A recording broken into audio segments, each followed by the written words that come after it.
So we're doing this series on effects, and we started, I don't know, well, I took a couple weeks off for Christmas, but 6 weeks ago in a series format, and I started, we're going to talk about one effect every week and try to bring in some artists on different weeks to talk about how they use that effect. But we started with gain structure, which is not technically an effect, but if you don't have that right, it doesn't matter what else you do. Right. And then we talked EQ for a couple weeks. We talked compression, um, and now we're kind of getting into the meat of things now. And I've seen you use a lot of suboctave pitch shifting with Black Violin, and I was like, man, I can't think of anybody better to talk to about suboctave pitch shifting. You guys do this a lot, and on some big stages with big PAs. So I'd love to get kind of your thoughts on pitch shifting and how you use it, and what are some things that you've learned, what are some gear that you like to use, and all that. Yeah, I mean, pitch shifting just opens it up so much, you know what I mean? Like in terms of creating. There's a moment of our show that we freestyle. We're just creating, we're just making something up. And so basically when Kev is playing the violin, when he's soloing, I'm the bass. I'm the bass player. So that's kind of that's one way that I use it. And sometimes I will pitch shift my viola twice. So I use this typically when I pitch shift, right? And I don't know if you could see it, and it's been cool. I kind of I like using it. It's very responsive. I've never really had any issues with it, and I'll also use the Eventide. There's a Eventide has a few different pitch shift and in the preset, so I'll use that as well. And sometimes I'll use both at the same time to give me that almost that 808 type of vibe. So I use it a lot doing freestyle or just even sometimes if I'm playing a song and I kind of want to almost mimic this cello type sound. What I'll do is I'll blend the sub octave with the dry signal. You know what I mean?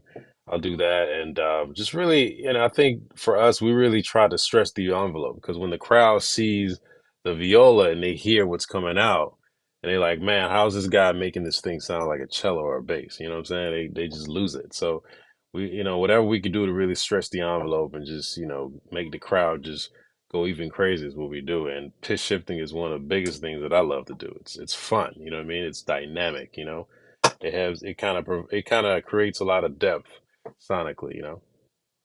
Because you guys don't tour with a bass player. It's violin, viola. You've got a keyboard now, DJ, and a drummer. So there's obviously there's some 808 and some bass parts that the DJ's working, but there's not any live bass playing on the stage, right?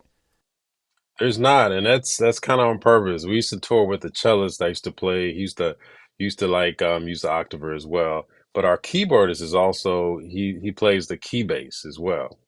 So we have, we have we have our bass covered in a lot of different ways. I'll play bass sometimes, and maybe Cav will do it. And we've been touring with our keyboardist for about, I would say, about 2 years now, and he provides a lot of the bass. So I don't use my octaver as much, but I still use it from time to time. Yeah, but it's that bass is really necessary, especially when you're creating, especially when you're freestyling, you're doing anything. That bass is necessary. Yeah, I've seen you guys a bunch of times, and every time that freestyle is so cool. And it starts a lot of times with you just kind of working a bass line and then giving people ideas to work off of.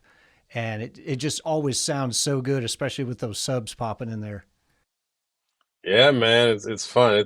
It's my favorite part of the show because it's the moment when I get to just really let loose. It's the moment I really get to just play whatever. You know what I mean? And I like to start it off because especially with the bass, because it's so, when I shift down the octave and I start plucking with the bass sound, it's just so easy for me to come up with different ideas. You know what I mean? So it's a lot of fun. Now, what have you discovered that you need to do in addition to the pitch shifting in order to make it sound right? Are you changing EQ or any compression settings too when you're shifting? What I do is the dry signal is important for me. It's important for me to hear the my viola. You know what I'm saying? In addition to the actual sub. You know what I mean? Because to me, the having that dry viola signal just really adds to the tone of that bass.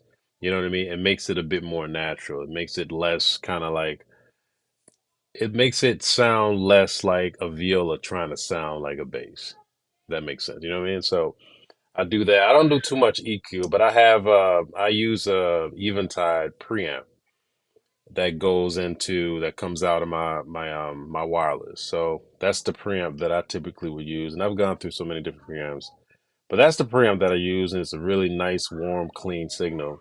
And when I throw the octave on there, it just it makes it pop that much more. And the dry signal to me is something that I do, and it really normalizes it. It really brings the signal to like this natural sound, you know? Yeah, it's one of the things that we've talked about is that when you do an octave down pitch shift, it also shifts all the overtones down. So it can get where it's just super dark and it doesn't cut at all. And Exactly. so you're fixing that by leaving your dry sound. How much of your dry sound do you leave in usually? Sometimes it'll be halfway. Sometimes it's either like 45%, you know what I mean? I still want the sub bass to really like be as prevalent, right? But that dry signal, I'll pump it up sometimes to 50% just to make sure that that signal it almost sounds like one signal, you know what I mean? And it really helps to kind of make that sound, the signal just make it sound natural, you know what I mean, as possible. And I also have this has a octave higher, like higher octave or whatever.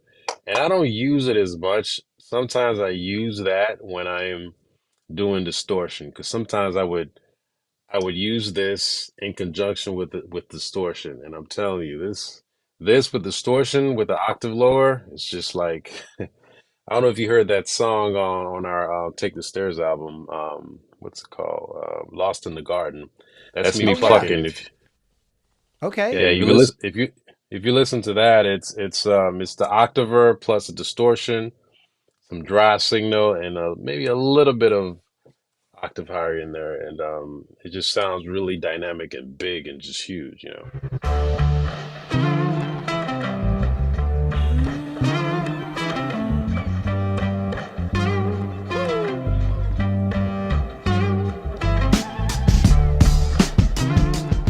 Yeah, it does. I love that sound, and I'd wondered how you guys had gotten that sound, and now I know.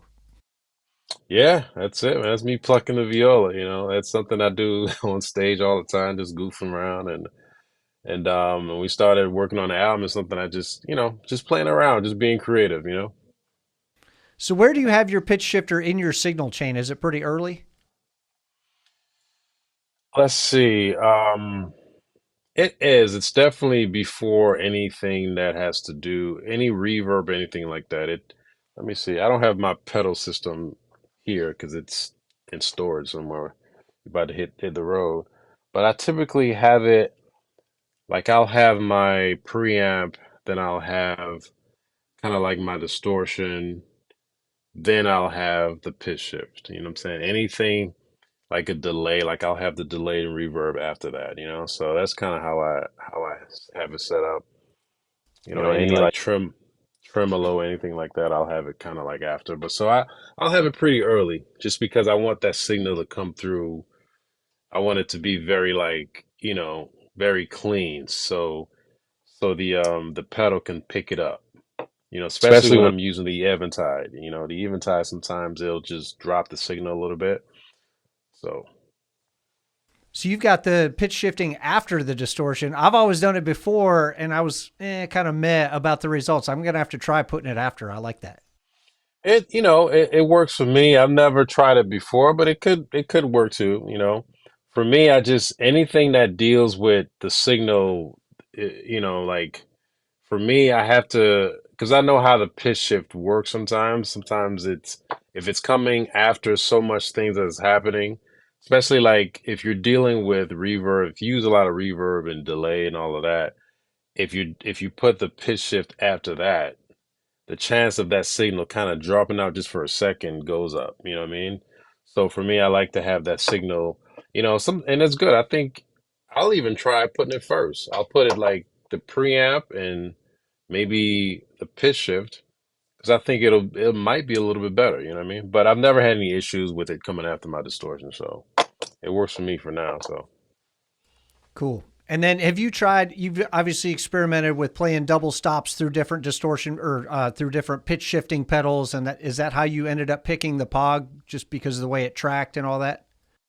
yeah, yeah, I think so. It's really responsive, and I've tried the other ones that I've tried. I can't remember the names of them. They all work, you know what I mean? I think for me, this has always been the one. I've never had any reasons to not use it, you know. I got a few of these that I have. I have a few at home, and it just works. You know what I mean? I've never had it just time out on me. So that's kind of why I do it. And I think they all have their own little quirks to them. And again, I think for me, something that just I don't like I don't like pitch shifts that has I need a pedal that just does what it does. I don't need it to do a bunch of different things unless maybe the Eventide, I use that as reverb and if I'm doing a little bit of effect. But I like to have a pedal that just does one thing, you know, because I need it to do one thing and I want it to do it well. Because I've been in situations where you have a pedal and it does pitch shift, but it can also kind of, do all these different things and the signal and the sound takes a hit because of it, you know what I mean? So this is why I like this one. It's just really straightforward. There's nothing to it. Three buttons and it's, does what it does. Yeah, and the thing is, like, you need it to be super reliable too. When I kick it, I need it to work every single time, and I don't need any problems. Exactly. You know how it is on stage and I've been there where something just doesn't work, doesn't want to work, and luckily I've never really had any issues with this one. I've had issues with a lot of different other pedals, but this one's it's been pretty solid though. I can't lie. So if somebody's looking to find a suboctave pedal and they're like, how am I going to incorporate this into my rig? Maybe what kind of creative decisions would I make with this, or technical decisions? What kind of advice would you have for somebody? Well, I would say just go to go to one of these music stores, go to the electric guitar violin shop and just pull out your violin or your viola or whatever you have and just plug it in and experiment and try these pedals out. Because I think this one works for me. It may not necessarily work for you. And to be honest, most of them kind of work similar. I have another octave that I have that it pitch shifts an octave lower, but it also can give you a third or a fourth above or below. So there's different pedals that do different things. I personally, I don't want my octaver to do anything else. I want it to do one thing, you know what I mean? So I think for anyone that's trying to get into this, just go to a music store, man, Guitar Center, Sam Ash, or anything like that, and just like bring your rig, just plug it up and just play with it. Trust me, that's what I do. Even till this day, if I'm on the road, I'll just bring my viola. I go to like Guitar Center and I just plug something up just to kind of like see what's out there. You know what I mean? See what kind of pedals I can mess with. And as a creator, that's what you have to do. Sometimes something may work for you, may not work for me, or vice versa. So I think that's the biggest thing. The biggest suggestion I could give you is to just go and try it out. Just go and try it out and have fun with it. Be creative. Yeah, that's awesome. Thank you for joining us. I know you're super busy, and we appreciate you swinging by and all the support. So, where can people catch you guys? Where can they find out where you're going to be? And what you got any behind the scenes secrets that people are going to find out about what's coming at a Black Violin show real soon? You could check us out at blackviolin.net. We're hitting the road the end of this month. I believe we're in Arizona on the 26th, somewhere in Arizona. I don't know. Check out the website blackviolin.net for for any any shows. But yeah, I think this year is going to be a lot of fun. I think you're going to see a lot of backstage stuff, you know what I mean? And for me, I love touring. I love what I do. So I just can't wait to get back on the road and check us out, man. We're in the city near you. We're in the West Coast. We're in the South, East Coast. We're everywhere, man, this year. So come check us out. Blackviolet.net. Awesome. Yeah, you guys always put on a tremendous show, and it gets bigger and better every time I see it. I wish I could have been at the one in Durham this year. I was actually on vacation with Heidi, but I saw some video from that, and it was a killer show. Thank you, thank you. You know, we're always in Durham, so we'll be back.